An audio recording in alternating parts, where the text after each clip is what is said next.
Right, quick rinse out and we'll crack on with another one, just to keep myself ahead of the game by a couple of days. So, about the only thing in my life I am ahead of the game, but that's by the by. So, number 234, and this particular one was a very kind donation from Andrew A.P. Butler. Thank you very much, Andrew, one of the many that he sent towards the challenge. And this particular one is named after a gentleman called Michael Jackson, which is a name that you'll probably recognise, but it is not this Michael Jackson, who, as far as I'm aware, didn't really have much links with whiskey. It is actually this Michael Jackson, who is an extremely highly regarded whiskey writer and also beer writer as well. He was born in 1942 in Wetherby, which is not too far away from where I live in Selby, just south of York.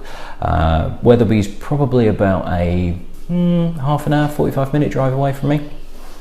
And he actually went to school in a grammar school in a place called Almondbury, which is just outside Huddersfield. And in fact, I'll put Wetherby up. This is where he was born, in Yorkshire, and Almondbury is just outside Huddersfield and not too far away from where my parents live and where I lived when I moved up from the south. I was about 12. They're still in the same house that we moved to, just outside Huddersfield, and Almondbury is literally 2 villages along, so he wasn't too far away, although it was well before I eventually got there. Sadly, Michael Jackson died on 30th of August 2007, and it was from complications as a result of Parkinson's. He had suffered from Parkinson's for a number of years, but it was only not that long before he died. I think it was almost kind of like 6 months before he died, something like that. He'd kept it secret up to that point. And it was basically because people thought that he was drunk that he eventually came out and said, no, look, I am actually suffering from Parkinson's. But he'd suffered with it for about a decade, and it's a horrible disease. It affects loads of people around the world, and those people that have to deal with people suffering from it, it impacts their lives as well. Now, as I say, Michael Jackson was started off almost as a beer writer, but he became incredibly influential in the whiskey market as well. He launched a book called the Malt Whiskey Companion, which looks like this, and is basically and still is. Apparently, it is still the biggest selling whiskey book in the world. Despite Jim Murray's Whiskey Bible coming out every year and all of these other books that are out there, the Malt Whiskey Companion from Michael Jackson is deservedly so the biggest selling whiskey book, because what he did was he kind of demystified it and he personalized it and made it interesting, and it was open. He wasn't snobby, he wasn't officious, he wasn't holier than thou. It wasn't and you do get these people, sadly, in the whiskey industry where they are telling you what you should think. They are telling you how you should feel about drinking whiskey and what whiskey tastes like and how you drink it and everything like that. And he was very much kind of like, whiskey is fantastic, it's fun, enjoy it. This is the background story behind it. These are the things that are interesting. And he knew the technicalities of it, but wouldn't necessarily delve into them because not everybody wants to know that. People start to glaze over if you start talking about casks and phenol levels and this and that and the other. They aren't interested in that. And to be honest, that's why I've not gone into it in a great deal of depth, because it doesn't interest me that much. I'm more interested about those little things, like Dr. Seuss designed a character for this particular whiskey in the 1950s in the US, or this is named after this particular guy that lived 100 years ago that saved a kid from a wolf, or so all this crazy stuff. So it's he really did kind of not necessarily revolutionize the whiskey industry, but made it more open, made it more interesting, and he was so passionate about it. He was a proper whiskey geek before whiskey geeks even became a thing, and is quite a large reason why we are where we are in the whiskey industry, in the whiskey market, with it being so popular. So this Michael Jackson Special Blend was created by Whisky Magazine and Berry Brothers and Rudd, and it was basically it was after he died. It was a blending of a large number of the open bottles that he had in his collection, of which there were thousands. I mean, he had loads of them. He was bottles all over the place. And they basically went through his collection and blended a large number of bottles together. I think there was 1,000 bottles only, and it was something like in the UK there was only about 150, 200 available.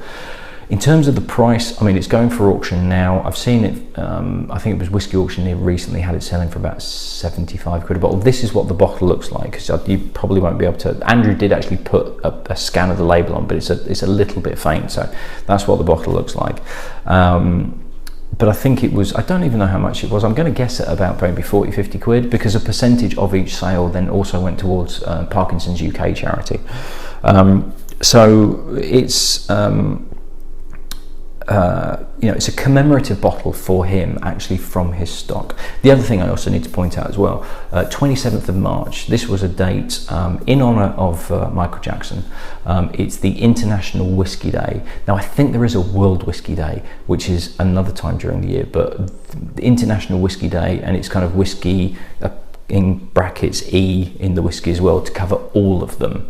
So it's not just Scotch, it's any whiskey from around the world. On the 27th of March is International Whisky Day, and it was set up and kind of by a number of other whiskey writers and people within the industry to commemorate Michael Jackson as a personality, as an icon of whiskey, and also to raise money for Parkinson's charities as well, and basically to increase awareness of it as well.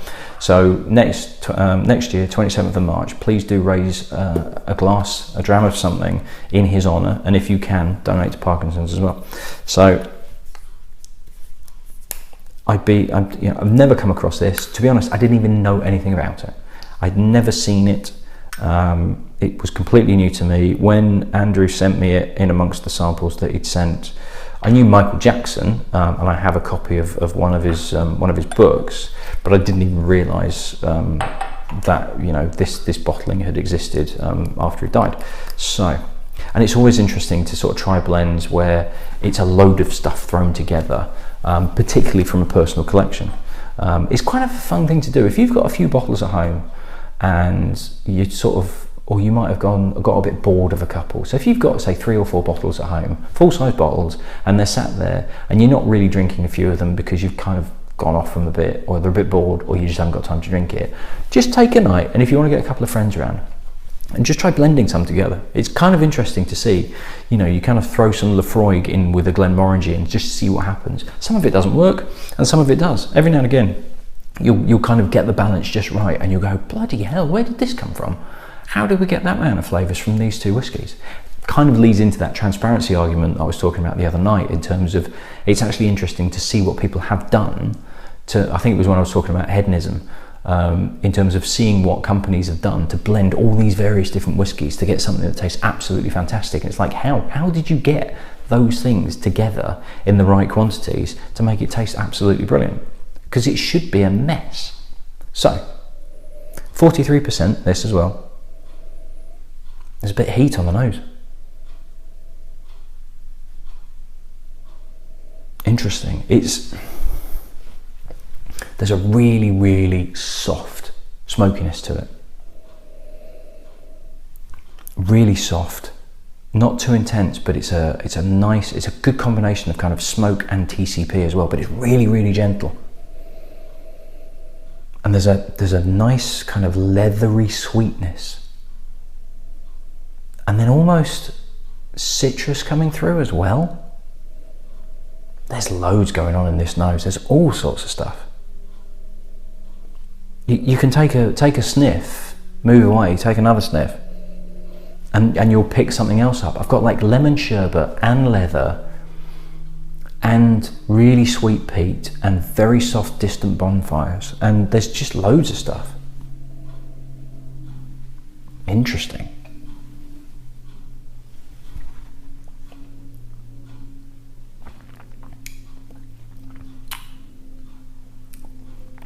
Ooh, quite prickly on the palate. Smokiness as well. Slightly ashy, but sweet. And again, the lemon sherbet as well. It almost tastes like it's more than 43%. It's not burning, but there's enough of like a prickle to it that it feels like it's 46, something like that. but there's like an ashiness to it. There's a toffee character, like toffee pennies in Quality Streets, or actually the toffee fingers that are coated in milk chocolate. There's a really soft spice, but again, citrus, sweet sherbet. There's loads going on in there.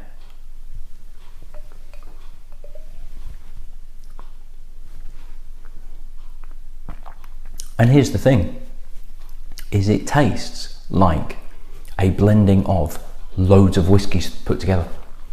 And yet it works.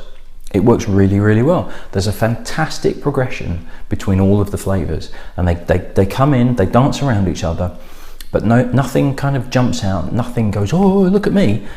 It's all lovely and balanced, and it's interesting, and it changes, and it just dances around on your tongue. Slight too much effervescence initially on the tongue. It just right on the tip of your tongue, and as it hits your mouth, on the roof of your mouth, there's just a little bit too much of a heat, which just implies to me it's not 43%. It just feels like it's slightly more, but that dies down, and then these flavours come to the fore. It's really, really interesting.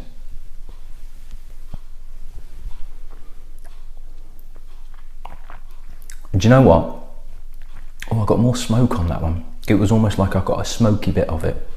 Like all these flavours in the bottle are kind of in different pockets, and if you pour it right, you'll get all of them in one go. But every now and again, you'll get a bit of a smoky bit, like a bubble of smokiness, and you've just swallowed that. You know what? That's actually a really, really good homage to Michael Jackson, because it is a combination of all the good things about whiskey. It's a culmination of various whiskey styles boiled down into one, and you're going to try all of them pretty much at the same time, and it's going to be really enjoyable and really pleasant.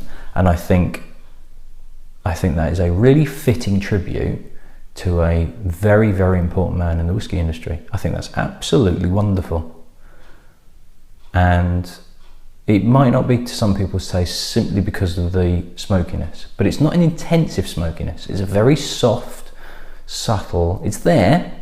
It doesn't disappear. It is, there is a smokiness to it, but I wouldn't necessarily call it a smoky whiskey. And there were some really good other flavours in there. There's a lovely citrusiness to it. There's a beautiful sweetness to it, and I'm really, really impressed with that. I think that's absolutely cracking and fitting for the man. It really is. I think that's excellent. So if you've had a bottle of that, I hope you've enjoyed it as much as I have, because I think that's really, really good. Right, very nice way to finish off the evening. I shall see you at 235. I shall see you then. Cheers.